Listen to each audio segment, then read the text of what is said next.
Hello everyone, কেমন আছো সবাই?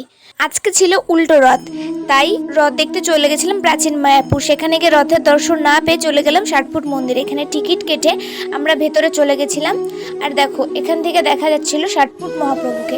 এবার গুহার ভেতর দিয়ে, অ্যাকচুয়ালি এটা গুহা বলতে রাস্তা ছিল, সেখান দিয়ে আমরা বেরিয়ে আসলাম। তার এখানে আশেপাশে চারিদিক দিয়েই কিছু না কিছু মূর্তি ছিল, যেটা তোমাদেরকে হালকা দেখানোর চেষ্টা করেছি। আমরা যদি কেউ কখনো নবদ্বীপে আসো, তাহলে অবশ্যই প্রাচীন মায়াপুরে এই মন্দিরটা ঘুরে যেও। আশেপাশে পুরোটা ঘুরে এবার চলে গেছিলাম মিউজিয়ামের ভেতরে। এখানে সব রকম ঠাকুর দেবতার মূর্তি ছিল। এখানে জগন্নাথ দেবের দর্শন হয়ে গেল। আর দেখো, এখানে ছিল কৃষ্ণ আর তার সখীরা। এখানে চট করে দেখা হয়ে গেল ইচ্ছে পূরণকারী গোপাল। তো চটপট এখানে আমি প্রার্থনা করে নিলাম। তারপরে দেখো, এখানে ছিল নৃসিংহ ভগবান। দেখো, মিউজিয়াম থেকে বেরিয়ে ছিল 60 ফুট মন্দির। আর এখানে রাধা গোবিন্দকে কত সুন্দরভাবে এখানটা প্রতিষ্ঠা করা হয়েছে। ঘোরা কমপ্লিট। এবার আমরা বাড়ির উদ্দেশ্যে বেরিয়ে গেলাম। আজকের ভিডিওটা এইটুকুই। বা